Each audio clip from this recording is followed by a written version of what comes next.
नमस्कार दोस्तों, इस वक्त आप देख रहे हैं तस्वीर भारत की न्यूज चैनल, आपका पसंदीदा चैनल, और मैं हूं आपका साथी सहयोगी हमदर्द अमन यादव आपके साथ। आपको बताएंगे इस खबर में किस तरीके से नगर निगम गुरुग्राम के चुनाव अब एक पहेली बनकर रह गए हैं।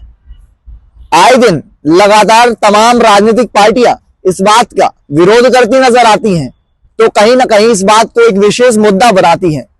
गली कूच गलियारों में आप लगातार खबरें देखते हैं कि नगर निगम में वार्ड 28, वार्ड 30, वार्ड 35 या अन्य वार्डों की मैं बात करूं तो लगातार प्रत्याशी अपनी ताल ठोकने में लगे हुए हैं, किसी प्रकार के कामकाज में कोई कोर कसर नहीं छोड़ रहे हैं। लेकिन ऐसे में इस खबर में आपको हम दिखाएंगे कि किस तरीके से नगर निगम गुरुग्राम में आम आदमी पार्टी ने आज गुरुग्राम के डीसी निशांत कुमार यादव को ज्ञापन सौंपा, जिसमें कहा कि यदि पूर्व में देखा जाए तो 35 वार्ड हुआ करते थे, जिसमें अनुसूचित जाति के आरक्षित वार्ड की संख्या अब पहले के मायने में अब घटा दी गई है। यानी यदि आज देखा जाए तो आरक्षित वार्डों की संख्या तकरीबन 7 होनी चाहिए, लेकिन उन वार्डों की संख्या को घटाकर महज 3 कर दिया है।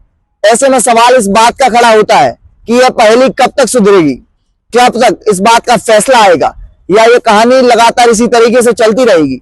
जिस तरीके से आगामी नगर निगम चुनाव की बात को देखें तो तकरीबन 1.25 साल ये पहले से देरी से चल रहा है, लेकिन इसके बाद भी यह गुत्थी सुलझने का नाम ही नहीं ले रही है।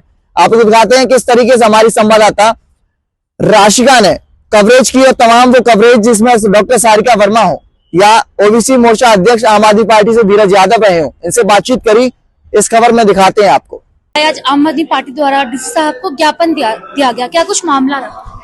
मामला ये है कि जब पिछली बार नगर निगम चुनाव हुए तो 35 सीट आरक्षित थी और उसमें 6 सीट जो है रिजर्व थी, और अब की बार 5 साल में जनसंख्या बढ़ी है, वोटर बढ़े हैं और वार्ड भी बढ़े हैं, 36 से 37 हो गए। तो हमारा ये गणित समझ में नहीं आया सरकार का या प्रशासन का कि जो 6 सीट थी वो घट के 3 कैसे रह गई, जबकि होना ही चाहिए था कि वो 7 होती।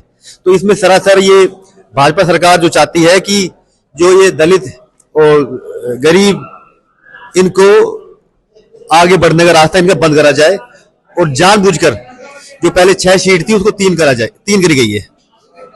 आप कह रहे हैं जानबूझकर ये की गई है। आपने डीसी साहब को ज्ञापन दिया, डीसी साहब द्वारा क्या कुछ आश्वासन दिया गया?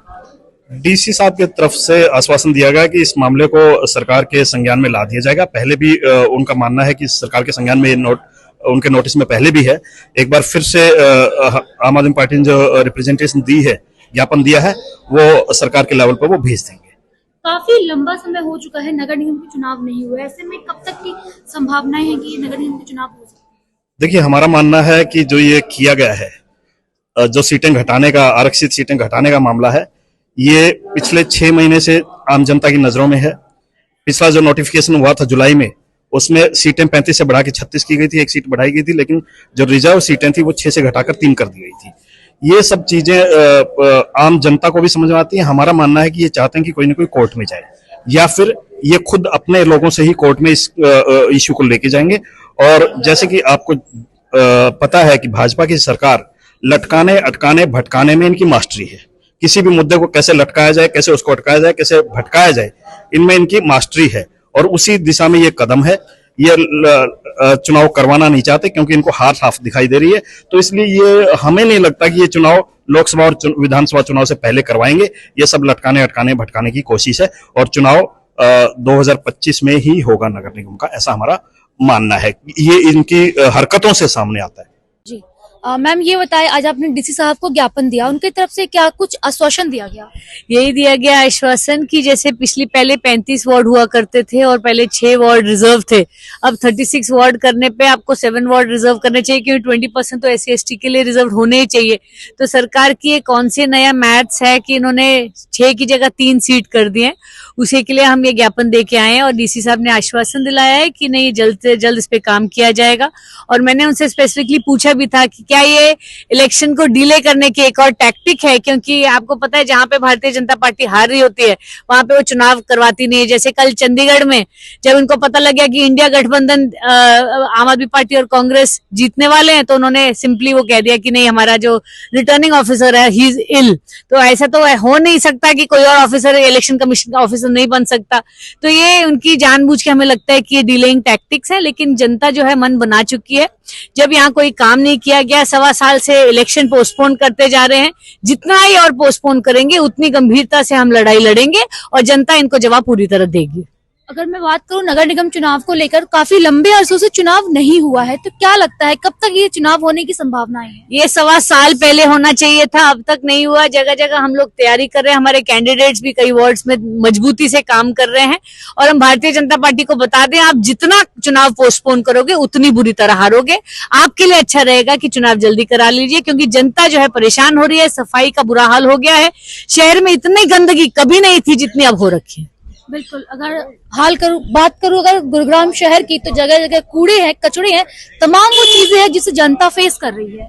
जनता जो है बहुत ज्यादा परेशान है। और क्या है कि पहले कम से कम पार्षद के पास जा सकते थे, लेकिन अब पार्षद भी नहीं है, मेयर भी नहीं है, किसके पास जाएं? छोटी छोटी चीजों के लिए, सीवर का ढक्कन ठीक कराने के लिए कम से कम 10-12 फोन कर लो तो भी काम नहीं होता। पहले अगर आपका कोई अधिकारी हो तो आप उससे बात कर भी सकते हो, लेकिन अब तो सीधे डायरेक्टली ब्यूरोक्रेसी से बात करनी पड़ती है, और ब्यूरोक्रेसी जो है जनता से थोड़ा नजर बचाती है। ऐसे में जब चुनाव में इतनी देरी हो जाती है तो गुरुग्राम की जनता इस बात पर सोच और विचार विमर्श करने पर मजबूर हो गई है कि उन्होंने ऐसा क्या अपराध कर दिया कि वो खुद को लचर महसूस कर रहे हैं। इस तरीके से लाचार होने के बाद उनको भी एक सवाल खड़ा दिखाई देता है कि कब मिलेगा उनको अपना प्रत्याशी, कब होगी गुरुग्राम की जनता के लिए कार्य करने की बड़ी शैली, जिसमें उनको काम करने वाला एक प्रत्याशी चाहिए जिसको जाकर अपना हाल और बेहाल सुध और बुध सब बता सके। सवाल यहीं छूटता है। तमाम बड़े सवाल आपके जहन में भी रहे होंगे कि क्या कुछ जनता को चाहिए। तस्वीर भारत की इस वक्त आप देख रहे हैं, और तस्वीर भारत की में गुड़गांव की वो विशेष खबर जिसमें आपने देखा कि किस तरीके से लंबा समय हो गया है, चुनाव जो है वो एक के बाद एक, तारीख के बाद टाले जा रहे हैं। तब तक के लिए आप देखते रहिए मेरे साथ अपना खास पसंदीदा चैनल तस्वीर भारत की। धन्यवाद।